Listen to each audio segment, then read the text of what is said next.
नमस्कार, आप देख रहे हैं विस्टार न्यूज। मैं हूं दिवाकर विक्रम सिंह। यूक्रेन से भारतीयों की स्वदेश वापसी किस तरीके से संपन्न कराई गई और कैसे 5 देशों के साथ राजनयिक संवाद और राजनयिक मिशन के तहत मोदी सरकार के 4 मंत्रियों ने काम किया, संसद में उस पर बयान दे रहे हैं ज्योतिरादित्य सिंधिया। आइए सीधे ले चलते हैं आपको संसद। हुए थे अमेरिका में 6 साल ये क्षेत्र भुगता था और 6 साल कठिन परिस्थितियों में विश्व भर में ये क्षेत्र अपना रास्ता मार्ग प्रशस्त करने की कोशिश कर रहा था। और वही स्थिति इस बार कोविड के साथ हुई। 2 साल ये क्षेत्र बड़े संकट से निकला है, केवल भारत में नहीं लेकिन विश्व भर में। $370 बिलियन के लॉसेस विश्व के एयरलाइंस भुगत रहे थे। भारत के एयरलाइन करीब करीब $3 बिलियन के लॉसेस पिछले वर्ष में। पर जैसे हमारे प्रधानमंत्री ने सदैव कहा है, चुनौती में भी अवसर ढूंढो। और वो अवसर हमने ढूंढने की कोशिश की।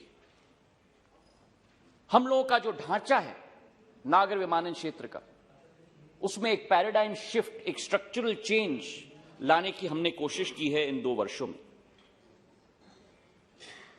आत्मनिर्भर भारत की सोच विचारधारा से प्रचलित करने की कोशिश की।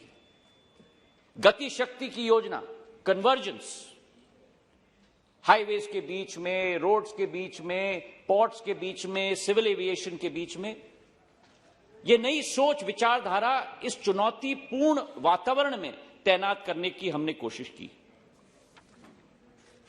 और इसी का फल है अध्यक्ष महोदय कि जो हमारी ग्रोथ बहुत मजबूती की ग्रोथ थी 2013-14 से 2018-19 तक, 15% का हमारा कैगर था, कंपाउंडेड एनुअल ग्रोथ रेट प्रतिवर्ष। 2013-14 में हमारे देश में करीब 6 करोड़ 70 लाख यात्री थे। 2018-19 में हमने उसको डबल करके 14.5 करोड़ कर दिया। 2013-14 में हमारे देश में केवल 400 प्लेन्स होते थे। 2018-19 में वो बढ़ के 710 तक पहुंच चुके। लेकिन हमारा सफर यहां रुकना नहीं। कोविड ने बहुत बड़ा घाव किया है क्षेत्र पे अध्यक्ष महोदय। और हमारी जो पैसेंजर थ्रूपुट थी 35.5 करोड़ की कोविड के पहले 2018-19 में, कोविड के वर्ष में वो 66% गिरकर केवल 11.5 तक सीमित हो चुकी। लेकिन कहते हैं ना कि जहां एक आत्मविश्वास हो वो सेक्टर रिबाउंड करेगा, और हमारा एयरलाइन सेक्टर वैसा ही सेक्टर है अध्यक्ष महोदय। सेकेंड वेव के बाद नवंबर के माह में 3.9 लाख 3,90,000 यात्री प्रतिदिन तक हम लोग पहुंच चुके थे। और प्री कोविड ये फिगर था 4,15,000 प्रतिदिन। तो मतलब हमने मेकअप कर लिया था, करीब 5% का अंतर था। और हमें एक आत्मविश्वास, पूरे सेक्टर में एक आत्मविश्वास का वातावरण फिर तैनात हो।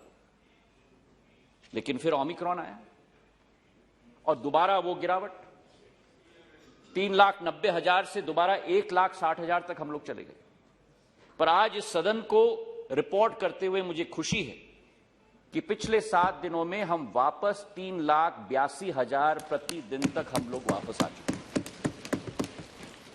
तो एक रिवाइवल की आशा है, और उस रिवाइवल की आशा के आधार पर हमारी भी अभिलाषा है, सेक्टर की अभिलाषा है। और हमारा अनुमान है कि 2023-24 तक जो 34.5 करोड़ यात्री 18-19 पे थे और 11.5 करोड़ तक गिर चुके कोविड के वातावरण में, 2023-24 तक 40 करोड़ यात्री तक हम इस देश में पहुंचाकर रहेंगे, मतलब 3 गुना बढ़ाकर कम से कम हम लोग रहेंगे। और अगर ये कीर्तिमान अगर स्थापित करना है, ये सेवा हमें करना है, तो फिर एक नई आशा, एक नई उमंग, एक नई फूर्ति और एक नई जोश के साथ हमें कार्य करना होगा। हमारी विचारधारा है कि डिमांड साइड पर 3 फैक्टर्स पर हम लोगों को अपना ध्यान आकर्षित करना होगा। Inclusion, access and affordability. इन तीनों पर हमें अपना ध्यान आकर्षित करना होगा ताकि आम आदमी तक ये सुविधा हम लोग पहुंचा पाए। एक आंकड़ा मैं आपको देना चाहता हूं अध्यक्ष महोदय। हमारी प्रतिस्पर्धा रेल के क्षेत्र में सेकंड एसी और फर्स्ट एसी के यात्रियों के साथ तुलनात्मक दृष्टिकोण में हम लोग कंपेयर कर सकते हैं।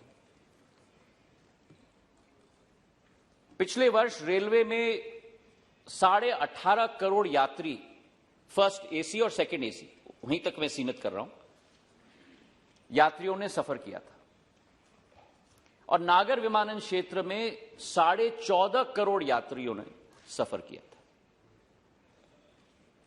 लेकिन अंतर यहां आता है कि रेलवे के क्षेत्र का CAGR, compounded annual growth rate 5.6% है और नागर विमानन क्षेत्र का कैगर करीब करीब 11% है। तो आज ये सेवा, ये उपलब्धि आम जन की मांग बन चुकी है। हमारी विचारधारा है कि अगर इसे हमें सक्षम कराना होगा तो हम लोगों को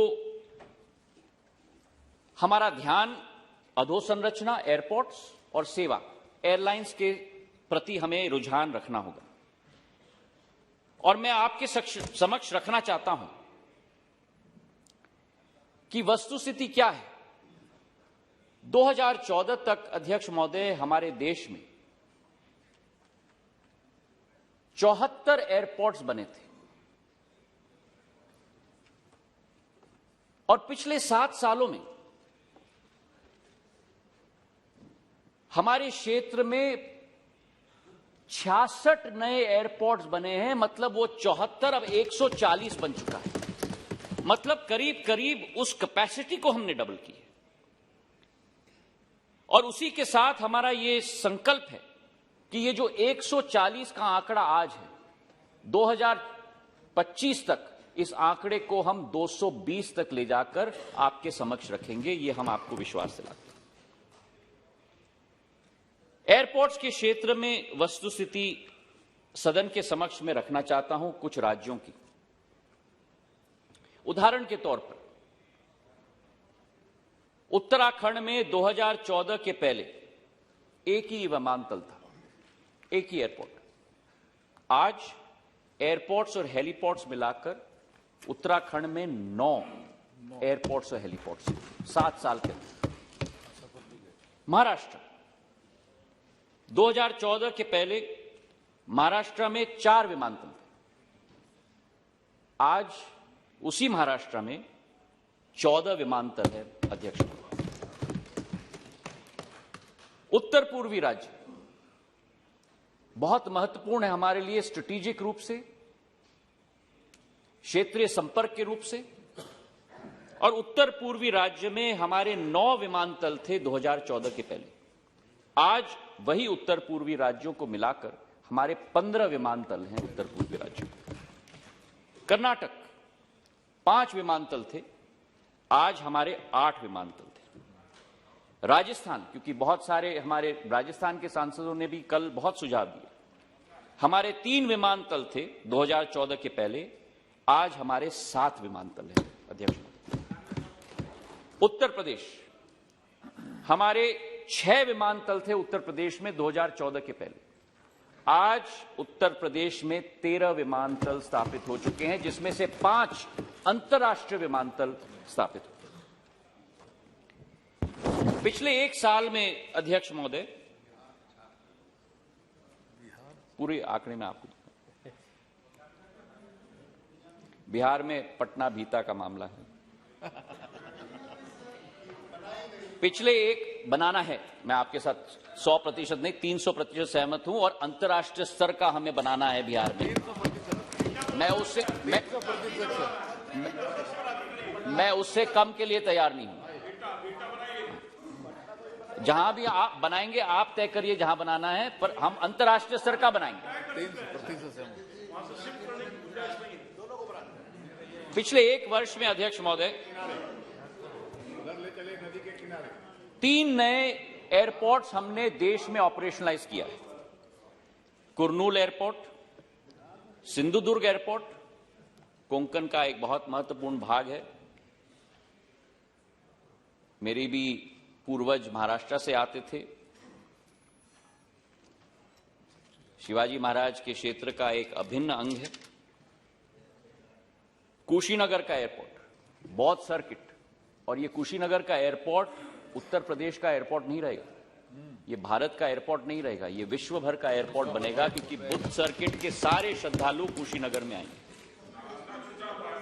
और हमने कहा था कि कनेक्टिविटी, संपर्क भी कुशीनगर से हम लोग दिलवाएंगे। एक फ्लाइट शुरू हो गई है और जल्द से जल्द दूसरी फ्लाइट भी हम लोग कुशीनगर की शुरुआत कर रहे हैं। इसी के साथ ब्राउनफील्ड प्रोजेक्ट्स भी कई हमारे सांसदों ने, बिट्टू जी ने भी उठाया था, ब्राउनफील्ड ग्रीनफील्ड। ब्राउनफील्ड प्रोजेक्ट्स भी मतलब जो स्थानीय एयरपोर्ट्स हैं उनका विस्तारीकरण। देहरादून का नया टर्मिनल बिल्डिंग 325 करोड़ का तैयार हो चुका है, और अगरतला में एक नया टर्मिनल बिल्डिंग त्रिपुरा में 450 करोड़ रुपए का तैयार हो चुका है। और इसके पहले नए एयरपोर्ट्स हमारे दुर्गापुर, शिरडी, पाक्योंग, कन्नूर और कलबुर्गी के तैयार हो चुके थे। हमारी विचारधारा है कि 13 नए ग्रीनफील्ड एयरपोर्ट्स को हम लोग शुरुआत करें। और ग्रीनफील्ड और ब्राउनफील्ड में यह अंतर है कि ग्रीनफील्ड में आपका स्लेट बिल्कुल खाली है। जमीन अगर उपलब्ध हो तो जितने रनवेज हमें बनाना है, किस तरीके का टर्मिनल बनाना है, पर उसमें कई बार बहुत समय लग जाता है, क्योंकि जमीन अधिग्रहण करने में समय लग जाता है। ब्राउनफील्ड के क्षेत्र में यथावत जल्दी एयरपोर्ट बन जाएगा, लेकिन कई बार वो सीमित रह जाता है क्योंकि जमीन सीमित रहता है। तो हमारी स्ट्रैटेजी देश में होनी होगी दोनों पक्षों में, ब्राउनफील्ड भी और ग्रीनफील्ड भी, और यही हम लोगों की स्ट्रैटेजी आने वाले दिनों में होगी। ग्रीनफील्ड में मोपा गोवा में एयरपोर्ट बन रहा है, 3000 करोड़ का, इस वर्ष तैयार हो जाएगा। नवी मुंबई का एक महत्वाकांक्षी एयरपोर्ट 20,000 करोड़ का, बीजापुर में कर्नाटक में, हसन में, शिमोगा में, धोलेरा गुजरात में, भोगापुरम, हिरासर, नोएडा इंटरनेशनल एयरपोर्ट जेवर, जो एक बहुत महत्वाकांक्षी योजना है। पहले चरण में 12 मिलियन पैसेंजर्स की क्षमता होगी और आखिरी चरण तक 70 मिलियन पैसेंजर्स, मतलब जो आज दिल्ली की क्षमता है वो जेवर में तैयार हो जाएगी आने वाले वर्षों में। और उत्तर भारत का नहीं लेकिन विश्व का अंतर्राष्ट्रीय एयरपोर्ट 5 रनवेज के साथ वहां स्थापित होगा। अध्यक्ष महोदय, होलोंगी अरुणाचल प्रदेश में 650 करोड़ का इसी वर्ष हम लोग तैयार करके जनता को हम लोग समर्पित करेंगे। कई मुद्दे अध्यक्ष महोदय यहां कल उठे थे, मैं आपको बताऊंगा। मध्य प्रदेश के तो रहने ही वाले हैं ना। आप मध्य प्रदेश मेरे ऊपर आप छोड़ दो। कई मुद्दे यहां उठे थे अध्यक्ष महोदय कि विनिवेश किया जा रहा है एयरपोर्ट्स का। ये सरकार एयरपोर्ट्स को बेच रही है। बनाने के बजाय आप बेच रहे हैं। मैं समझाना चाहता हूं मेरे सभी माननीय सांसद महोदय को, हमारी पॉलिसी विनिवेश की नहीं है। जिन 6 एयरपोर्ट्स का आप संदर्भ दे रहे हैं, वो 6 एयरपोर्ट्स विनिवेश या प्राइवेटाइजेशन के आधार पर निजी कंपनियों को नहीं दी गई है। वो एयरपोर्ट्स केवल एक लीज स्ट्रक्चर के आधार पर 50 साल के लिए दी गई है। मुझे अगर आप 5 मिनट मैं दा you are my senior, give me 5 minutes, give me 5 minutes, give me 5 minute मुझे दे दीजिए। Thank you. विनिवेश और लीजिंग में अंतर क्या है? 4 अंतर है अध्यक्ष महोदय। पहला अंतर यह है कि विनिवेश में आप अपने स्थायी संसाधन को बेच देते हो, वो वापस कभी नहीं आएगा। लीजिंग स्ट्रक्चर में जैसे आप अपने घर को लीज करते हो, आप अपने ऑफिस स्पेस को लीज करते हो, किराए पे आप कुछ वर्षों के लिए दे रहे हो। Point number 1। पॉइंट नंबर 2 वो भी मैं आपको बताऊंगा। पॉइंट नंबर 2, विनिवेश में केवल आपको एक रूप में राशि मिलती है कि जो आपका स्थायी संसाधन है उसका दाम क्या है हम आपको देंगे, उसके बाद tata bye bye. Leasing structure में आपको अपने स्थायी संसाधन के लिए राशि भी मिलती है और उसके साथ हर वर्ष आपको किराए पर पर्सन भी दिया जाएगा सरकार को। तीसरा अंतर अध्यक्ष महोदय, विनिवेश में build operate and own model चलाया जाता है और लीजिंग स्ट्रक्चर में build operate own and transfer back का मॉडल चलता है, वापस भी आएगा। और चौथा अंतर अध्यक्ष महोदय कि प्राइवेटाइजेशन में वो स्थायी साधन आप भारत सरकार को कभी वापस नहीं आएगा।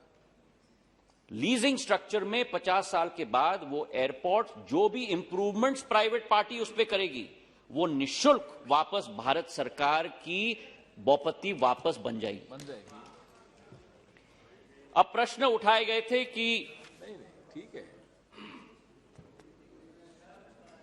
जरूरत क्या थी ये करने की। ये भी मैं आपको आपके समक्ष में तथ्य रखना चाहता हूं। वर्तमान एयरपोर्ट्स अथॉरिटी के अंतर्गत अगर इस प्रॉफिटेबिलिटी का हम लोग अंदाज लगाते अगले 2 साल तक, तो हर वर्ष एयरपोर्ट्स अथॉरिटी ऑफ इंडिया की कमाई इन 6 एयरपोर्ट से करीब करीब 550 करोड़ होती प्रति वर्ष। और जो हमने लीज आउट किया है इन एयरपोर्ट्स को, जिस रेट्स पे लीज आउट किया है, उसके आधार पर प्रतिवर्ष एयरपोर्ट्स अथॉरिटी ऑफ इंडिया को 904 करोड़ रुपए प्रतिवर्ष मिलेंगे। फिर क्या है, फिर क्यों मतलब अतिरिक्त 354 करोड़ प्रतिवर्ष, मतलब 64% ज्यादा।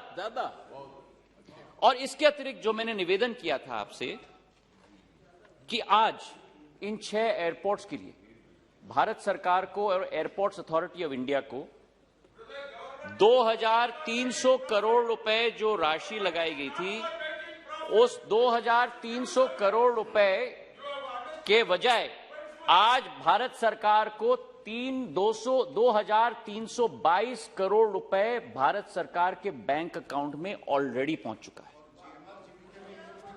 हाँ वही बता दीजिए। इसी के साथ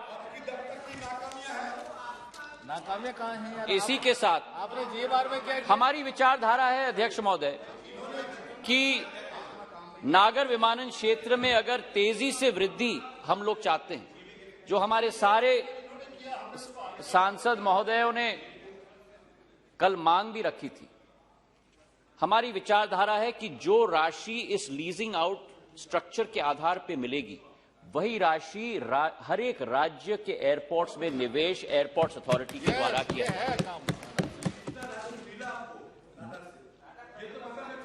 मैंने अभी बताया। टाटा अलग है, ये अलग है, एयरलाइंस अलग है। अभी एयरलाइन दा मुझे समाप्त करने दीजिए, उसके बाद जो भी आपके प्रश्न हैं उनका जवाब मैं जरूर दूंगा। अभी आया नहीं एयरलाइंस। कई मुद्दे उठाए गए थे अध्यक्ष महोदय,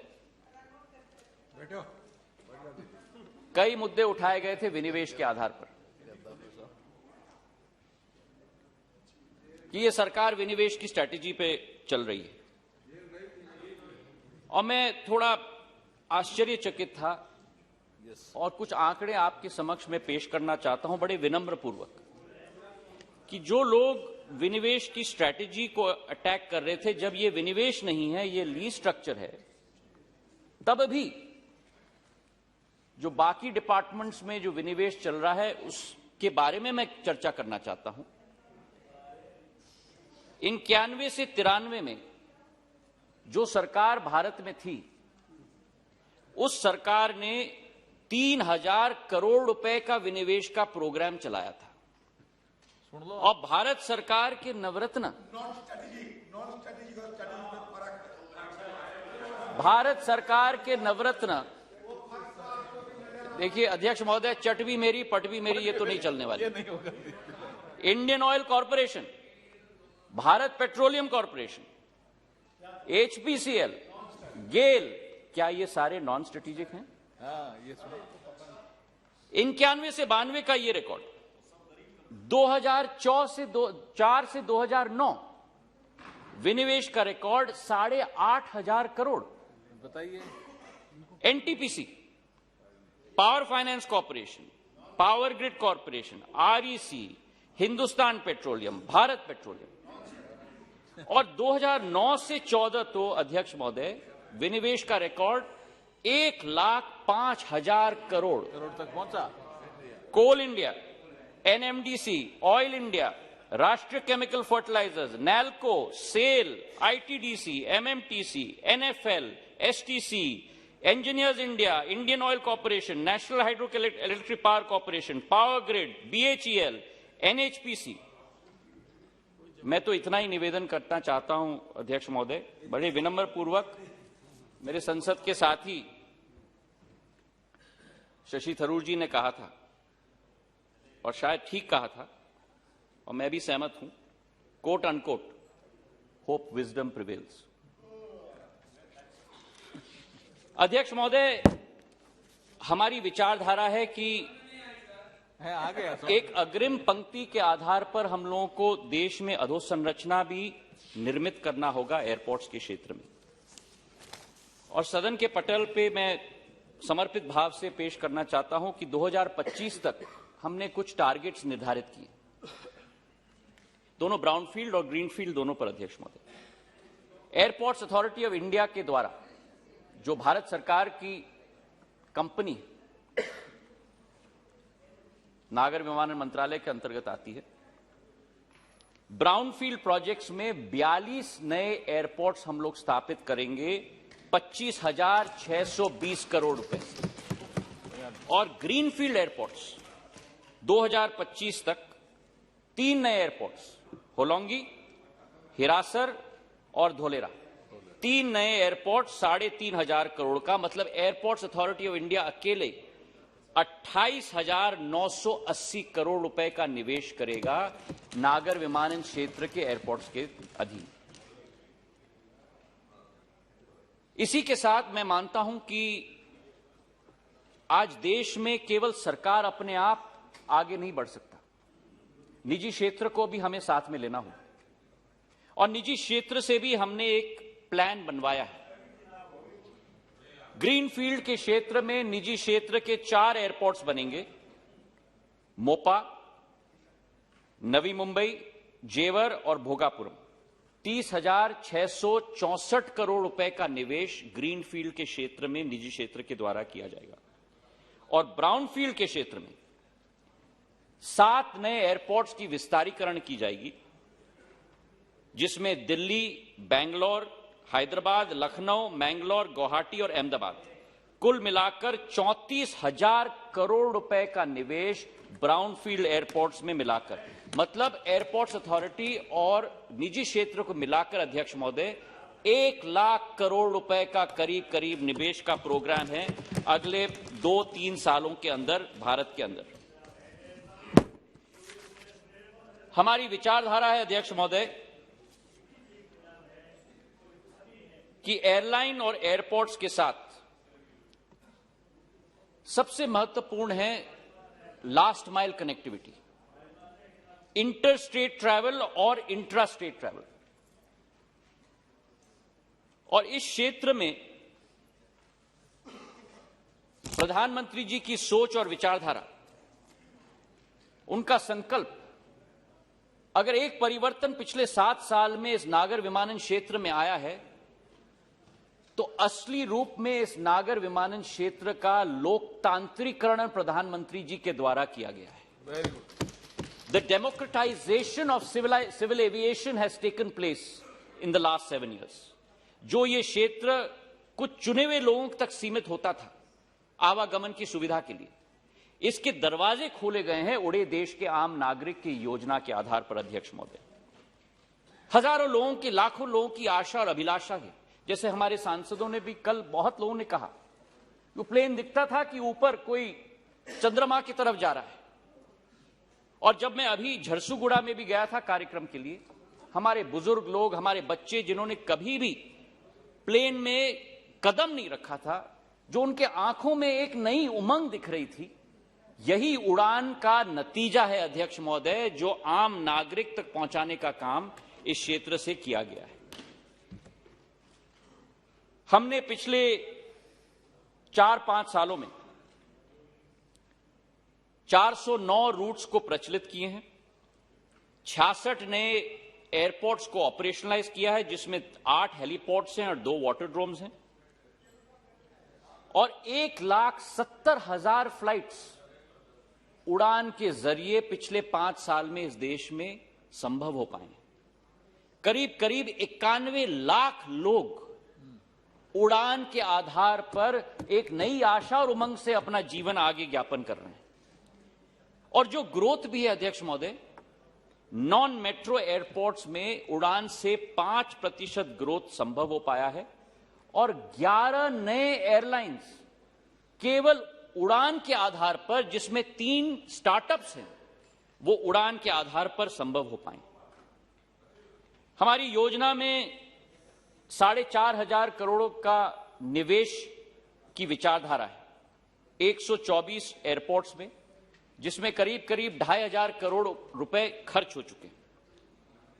और हमारा टारगेट है कि 2024 तक 100 नए एयरपोर्ट्स को हम लोग उड़ान योजना के तहत स्थापित करेंगे, जिसमें से 66 आज स्थापित हो चुके हैं।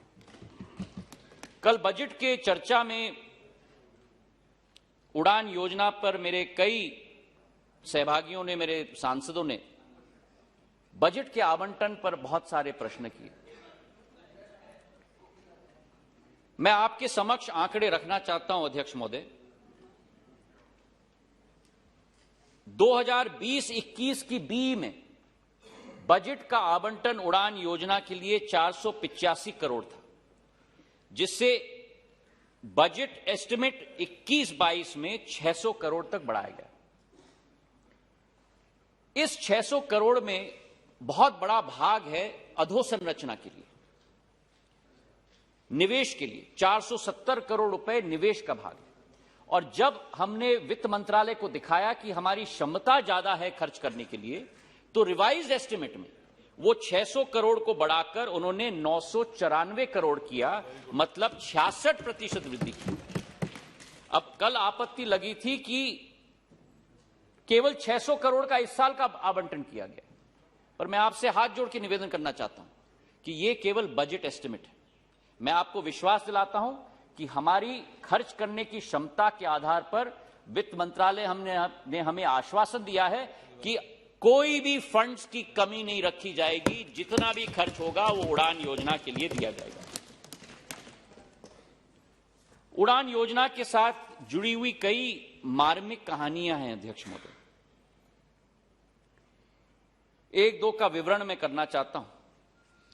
दरभंगा हमारा एक बहुत ऐतिहासिक शहर है, मैथिली संस्कृति के साथ जुड़ा हुआ है, और यहां की हवाई पट्टी जो है अध्यक्ष महोदय, वो आजादी के पूर्व बनाई गई थी, और एक प्राइवेट एयरलाइन दरभंगा एविएशन वहां फ्लाइट संचालित करती थी 1950 और 62 के बीच में। उसके बाद पूरी तरह से ये नागर विमानन नक्शे से गायब हो गया देश के।